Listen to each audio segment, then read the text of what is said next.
everybody. I'm Molly Wood from CNET.com here at South by Southwest 2012. It goes on in the Second Market Recovery Lounge. Yeah, Brian Tong here with CNET as well, and joining us today we have Reese Pacheco, founder and CEO of Shelby TV, a video product that really kind of collects the videos that appear on your social networks. But for people that don't know about you guys, can you obviously describe it and tell us what is it all about? Sure. You know, I love video, first of all. My whole team, we're just like, we watch a lot of video. We love it. Files, video freaks. Yeah, you know, there's so much great content out there, but it's a little hard to get through all of that, right? How do you find the good stuff? And so we look at the people around you as the best curators for you. So I love to think of Shelby as my place for my video. And we start by looking at my friends on Twitter and Facebook, and we pull the videos that they share all into Shelby. And it's both a web app, an iPhone app, iPad app, and we're on mobile web.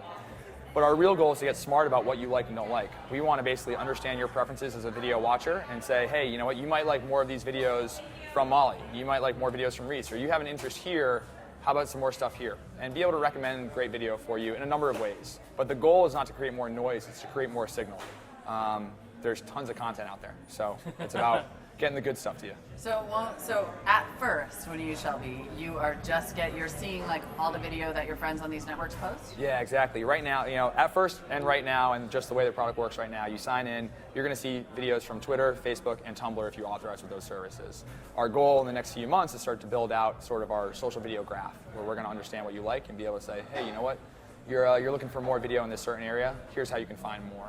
So then you would start to see video that wasn't just from your friends? Yeah, exactly. But always with a social relevance of some sort. You know, this is coming through your friend of a friend, you know, or this is coming through because you like this video from your friend.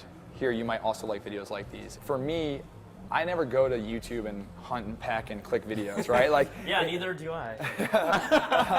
No, I mean, like, there's a lot of great content there, but for me, I don't want to go just explore YouTube.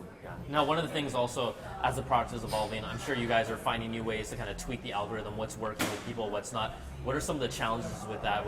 How are you guys really targeting it into what's the video that someone like me wants to see? Sure, it's tough because people have tried to do recommendations before, and a lot of people will say that doing recommendations you have to improve by 10x in order to really have an impact on the user. We find that the social filter, by looking at videos that users have shared, that's a great improvement because it filters out a lot of the crap. You know, the after you watch a video, the suggested videos are usually kind of not more of what you want. Like if I went to watch, Charlie Bit My Finger, I don't necessarily want to watch 30 more baby videos. It's because I wanted to have that one conversation with my friend, right. You know what I mean, and laugh about that one thing. So it's trying to figure that out. So for us, it's looking at all the data that we can collect as much as we can, try and get smart about it, and then try and make sure we message the user correctly when we present it. I think the great example was that Target article recently. Did you guys see that? Yeah. About a girl was being marketed to as if she was pregnant, and the father came in and yelled at the Target store and said, 15. Yeah, right? it was like, how dare you market to her? And they were like, sorry, our bad. And then it turns out she actually was pregnant. Right. Because that's how smart Target is about their users. So how is this a better experience? Because right now, if I'm on Facebook, I see the videos that my friends are posting. So Sure. How do you say to the user, this is better than getting a video one at a time? So our big thing is we think that video deserves its own space. It deserves its own place, right? It's a different consumption than text or than photos. I can be online in my email and scan my newsfeed in Facebook really quickly. I can pay attention to Twitter just with a quick scan. But once you commit to a video, you're committing your full bandwidth to watching that usually. And so that's when, once I get in that mode, I want to be there. So Shelby's creating that experience. I think that there's power in just being focused on video. So making sure that, one, we do it right for the user who is in Facebook and maybe wants to get through all their Facebook stuff but not commit to 3 videos, but giving them a way to watch that later. It's like a video playlist at the end of the day or something. Yeah, exactly. We have a lot of users who love to open it up on a Sunday morning. We have a couple of features that help with that. One is our Watch Later button. So it's a bookmarklet that if you're on a YouTube page or a Vimeo page or any of the supported video players we have, you click that and it then pulls that video into your Shelby feed. And later on when you're on your iPad or your iPhone, you're like, okay, cool, I got time to watch this now. And then we took that a little bit further and built in what we're calling Video Radar, which is a Chrome extension that we launched last week.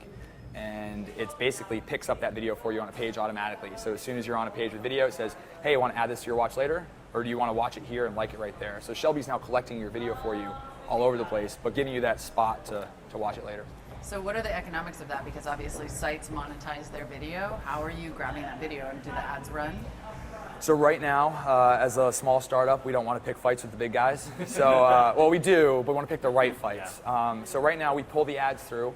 So if we're pulling a YouTube video, you will see the YouTube ad, and we're not getting any cut of that. We just say, we want to create an experience. We think there's a lot of value in this space. So we're going to do what we do, and we have a few ideas around revenue models for later. But right now, anybody who's got an ad, it plays, and we just kind of deal with it. So, you're here at South by Southwest. What would be maybe some of those rev models like that, that are curious for you that, that you would try with this?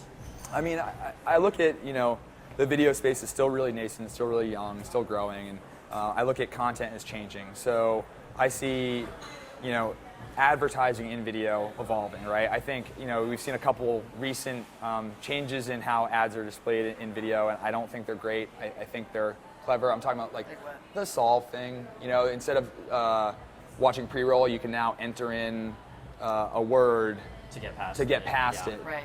You're still interrupting the experience of me watching that video. How about trying to bring me more relevant advertising, which is essentially content? If you look at a lot of big brands, they're shifting ad dollars to content creation. So you're thinking if you've got a bunch of users and you have a pretty good idea of what you like, you can do better. Exactly. I mean, there are some ads that I love. I mean, there's certain stuff that's really great, and that's because they create great stuff. So does that imply that Shelby would want to potentially create content that serves as an ad generator for these videos you watch? Is that what you're implying? So, as part of the model. We've joked that if all else fails, we'll just go into video production and like creative services consulting, because we have ideas like that. But no, that's not the goal. I mean, really, we think we're building a valuable technology that's going to help marketers understand users better and understand how to get relevant video to the right people.